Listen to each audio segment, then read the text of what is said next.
you have Kenny Pickett in your mock draft going to Carolina. What's the tea leaves there, and how do you see the quarterback draft going into Vegas?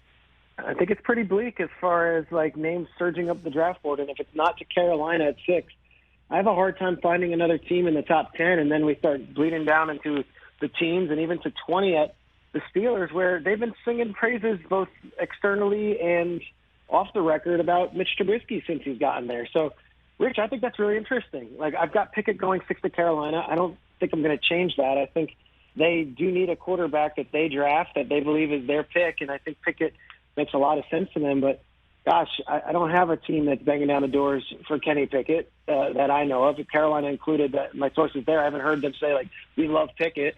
But the same for Malik Willis, the same for Desmond Ridder, the same for Matt Corral, the same for Sam Howell. Like, I don't have that team where in recent years it's always been you get like a little inkling. Okay, look, this team, they love Zach Wilson. You know, the Jets loved Zach Wilson last year. Or this team, they you know, from what I hear, this team loves this guy. I don't have it for any of the quarterbacks. So it's difficult to put a name and number. Like Bucky Brooks, who we love, he doesn't have a quarterback going in the first round, and I can't say that's wrong. Like, I can't. So it's going to be fascinating where they end up, but I certainly don't have that player or that prospect that is linked to a team at the quarterback position right now. So then let's finish up this quarterback conversation, Peter, by asking a question we ask on this show. What's more likely? We ask that question every now and then on this program. A Saturday morning when we go on the air in Las Vegas, Nevada, and we're finding Daniel Jeremiah on his mattress somewhere atop a roof. Yeah. And we get him there in time, though, because that's the way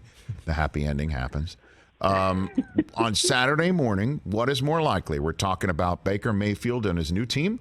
We're talking about Baker Mayfield is going to have to hope somebody potentially gets hurt in training camp for him to find a new spot. What do you think is more likely Saturday morning? Gosh, isn't that crazy? I mean, to think about where we've come. And I don't know if they're trading him because they don't have anything to like. Here's the thing. I would think that it would be, hey, Cleveland trades Baker Mayfield and a first-round pick for this. Or like, they don't have a ton of picks, and they don't have a first-round pick right now. And they traded a bunch of future stuff to Houston, so there's not that much. I think you're going to have to maybe wait and see on this Baker deal. And the same with Jimmy Garoppolo. I think we're going to be waiting a little bit. And for Baker, maybe his best thing, and it sounds crazy to say this, his best thing might be just getting outright released by the Cleveland Browns, where at least he can pick his next destination. Money be damned, and maybe it's a short-term deal, and then he can crack it again. But I don't know. I don't have a spot for Baker right now. All along, I heard Carolina wasn't really interested in him. I don't think Seattle's interested in him right now. So I think we might be waiting and seeing on Baker Mayfield. Well, I mean, I think Saturday morning, unless there's a trade the night before from a team that didn't get their quarterback in the top 3 picks in the draft or top 3 rounds of the draft, Peter Schrager, that if that scenario does not unfold and Baker doesn't go somewhere second night of the draft, a la Josh Rosen a couple of years ago, then is it possible that Andrew Berry and the Browns are sitting there and thinking, you know what, let's hear how Roger Goodell rules on Deshaun Watson.